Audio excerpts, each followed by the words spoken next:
Levar a sério os grupos que já moravam na América antes da vinda dos portugueses implica não só em pensar a história em nossos próprios termos, mas entender que existiram e existem outras formas de compreensão dessa terra que virou o Brasil.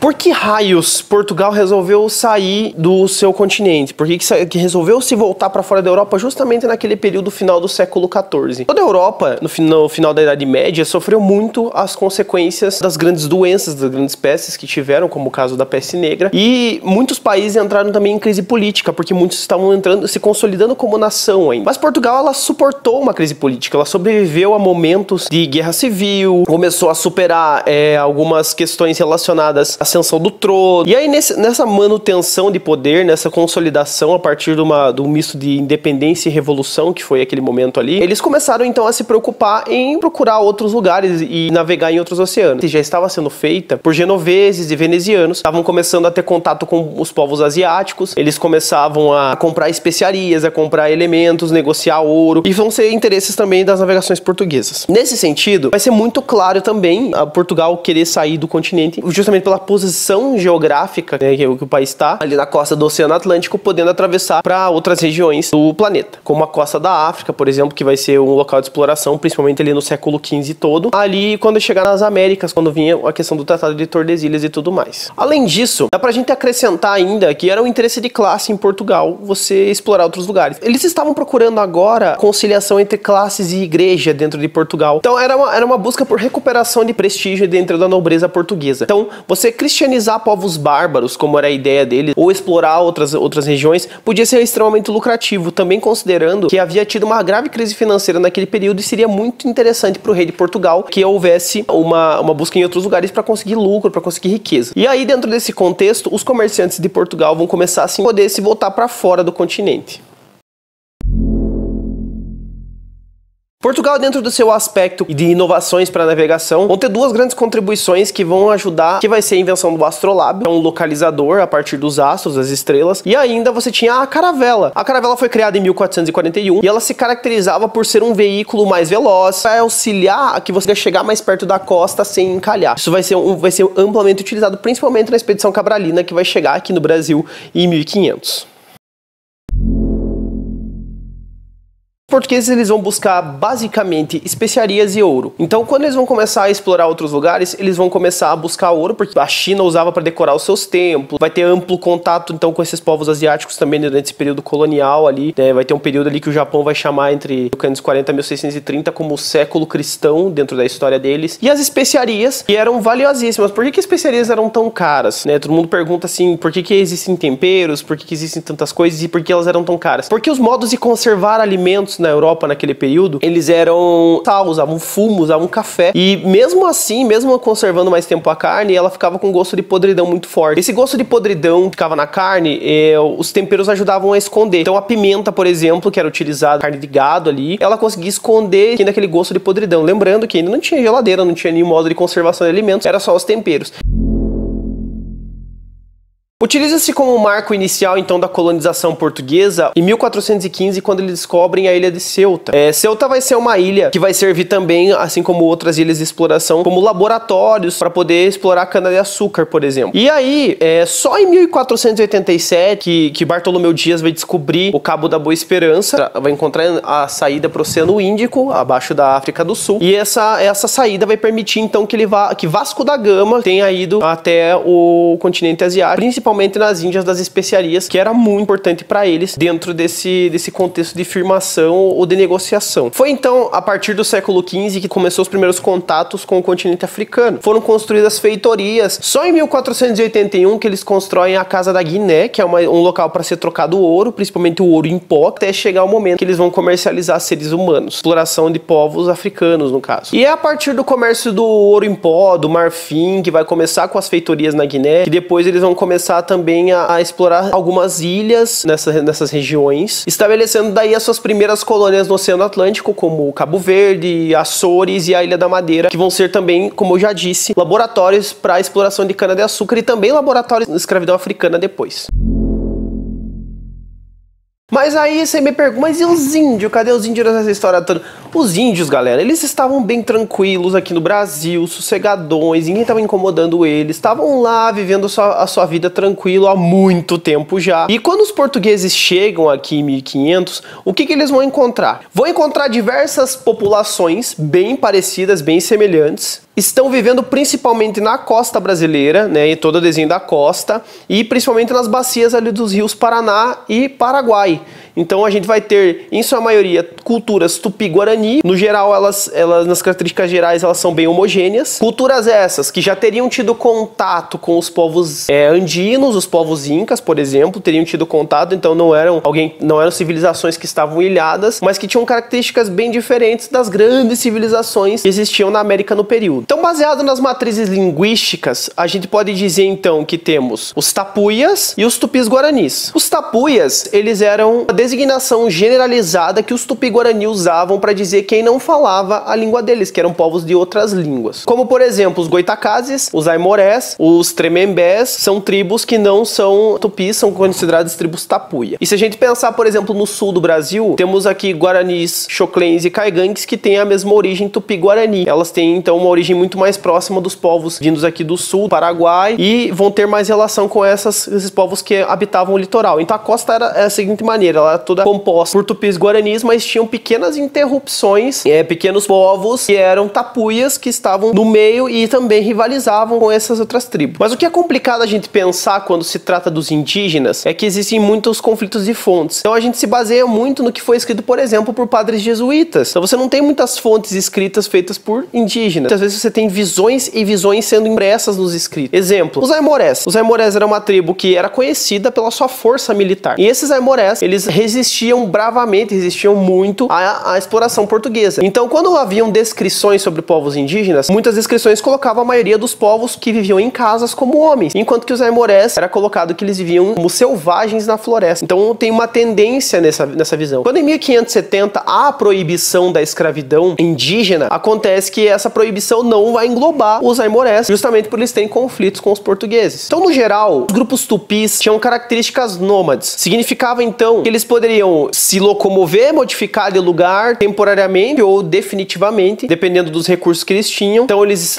consumiam sementes, caçavam animais, se esgotasse a terra, por exemplo, resolviam migrar para outras regiões. Além disso, eles praticavam a agricultura, plantavam feijão, milho, mandioca. Além disso, muitas tribos indígenas tinham a realização de trocas comerciais. O que eram essas trocas? Podiam ser, então, por exemplo, pedras para fazer o botoque, que é aquele enfeite para a boca, que é muito comum em algumas tribos indígenas brasileiras atuais. Existiam muitas tribos indígenas no período que eram canibais, uma prática ritualística demonizada na visão cristã portuguesa do período. E esse canibalismo que eles realizavam não era um canibalismo muitas vezes só para se alimentar, mas era um ritual antropofágico que era usado por vingança ou por alguma questão religiosa também. Quando os espanhóis e portugueses enxergaram, eles perceberam que esse canibalismo era algo anticristão de alguma forma, mas na verdade representava um ritual religioso, um ritual de guerra, né? Assim como a gente pode comparar também o ritual azteca de sacrifício humano, onde eles retiravam o coração dos melhores guerreiros para poder consagrar os seus principais deuses.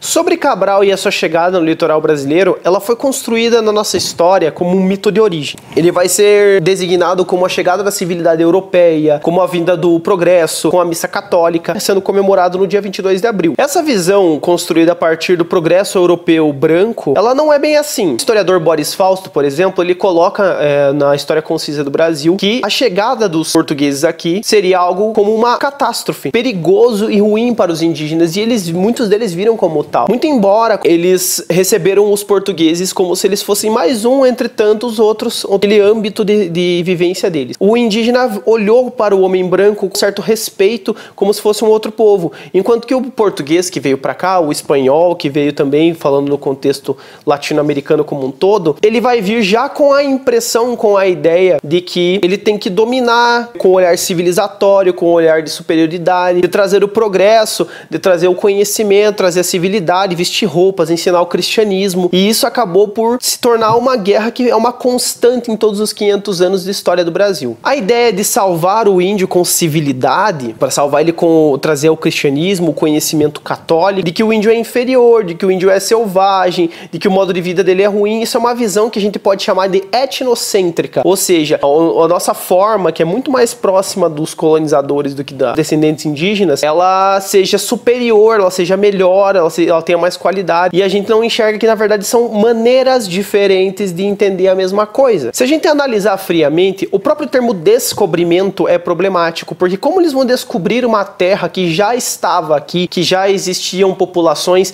há milhares de anos, que já haviam colonizado e povoado toda essa região? O termo descobrimento, ele ignora, ele censura toda a construção histórica. Vamos pensar da seguinte maneira, é a mesma coisa que eu pegar, por exemplo, o termo pré-história, como eu expliquei no vídeo anterior, que é um termo que ignora a sociedade sim escrita. É eu pegar e dizer que o descobrimento e chamar tudo isso antes de pré-história do Brasil, eu ignoro toda a cultura oral e toda a sabedoria indígena que existia nesse contexto anterior.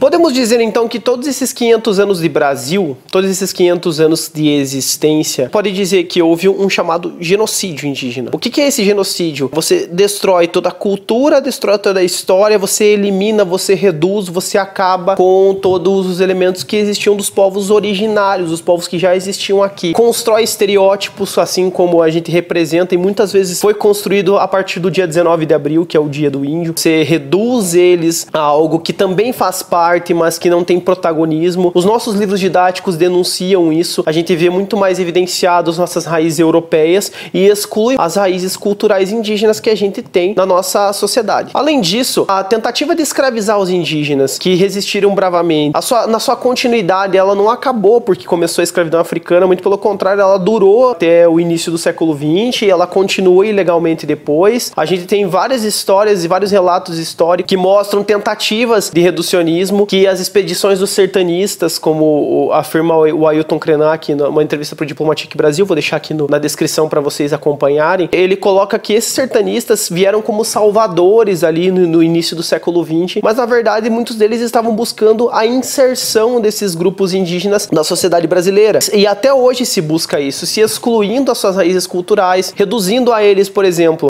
porque ele utiliza celular, porque ele assiste televisão. Isso é resultado numa miscigenação étnico-cultural. Isso daí é um processo natural de qualquer civilização que tem contato com outros elementos culturais. Simplesmente você tem que respeitar e tem que trazer esse resgate cultural para que a gente compreenda que o que eles têm não é inferior, mas sim é um outro elemento cultural diferente do nosso. Além disso, a gente tem que agradecer aos indígenas por tomar banho todos os dias, porque lá na Europa não era um costume muito comum no período da colonização. Eles não gostavam muito de tomar um banho, e que a galera gostava de ficar no riozinho bem tranquilo. Caso você discorde dessa visão que o indígena sofreu um genocídio, vamos aos fatos, vamos aos dados. Eu trouxe alguns dados aqui que vão ajudar a gente a entender isso. Então, por exemplo, tem um site chamado PIB Socioambiental que trabalha em cima das culturas indígenas, e esse site fez uma listagem sobre algumas dessas tribos que ainda existem ou algumas que estão quase desaparecendo. Então, na listagem dos povos indígenas no Brasil, 7 civilizações estão entre 5 e 40 pessoas. Não é 5 mil, não é 40 mil, é 5 e 40 pessoas. Segundo o censo do IBGE 2010, nosso último censo, os mais de 305 povos indígenas somam cerca de 900 mil pessoas. Não é um número exato, mas existiam cerca de 5 a 10 milhões de indígenas quando os portugueses chegaram aqui. Existiam muito mais indígenas do que portugueses em Portugal. E o que aconteceu foi que eles foram reduzidos a 900 mil pessoas, hoje 0,47% da população do Brasil. E nem todos moram nas aldeias. Boa parte deles moram nas grandes cidades. cidades. E hoje em dia a gente sofre ainda para preservar as suas reservas, os seus locais, para poder sobreviver. Então, se a gente pensar desde o início, desde do achamento do Brasil, que eu acho que é um termo mais correto, dá pra gente colocar que os indígenas sobreviveram à colonização, à inferiorização cultural, à escravidão, descaso com suas tradições, baseados todos numa visão que vai inferiorizar esses indivíduos. E ao pensarmos no Dia do Índio e no descobrimento do Brasil, no dia 22 de abril, no dia 19 de abril, temos que raciocinar não que são datas para comemorar. Quando se tratam de datas históricas, não são datas para comemoração, são datas para reflexão, pra gente rememorar. A gente tem que refletir, descobrimento que foi esse que aconteceu? Será que a gente não se desenvolveu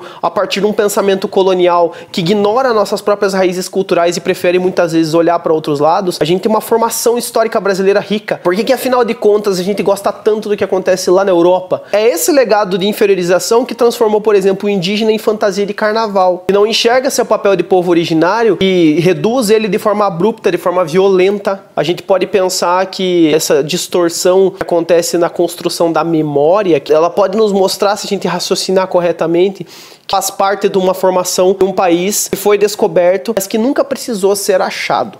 Espero que você tenha gostado. Eu tô me dedicando bastante para fazer esses vídeos. Tô fazendo um roteiro bem legal. Tô fazendo bastante pesquisa. Algumas das minhas referências vão estar aqui na descrição do vídeo. Olha no card aqui do lado. Se inscreve no canal. Deixa o like se você quiser, se você gostou. Deixa um comentário aí se você quiser algum tema ou tiver alguma dúvida sobre isso. Eu vou estar respondendo sempre que eu puder. Obrigado a todas as pessoas que estão apoiando essa ideia. Pessoal, segue a página do canal. Então no Instagram é @ensinartur. Então só procura lá que é facinho de encontrar. O Facebook também, facebook.com/ensinartur. Sempre tô postando atualizações, sempre posto curiosidades, sempre posto novidades sobre os vídeos. Não deixem de se inscrever no canal, repito. E muito obrigado e até semana que vem.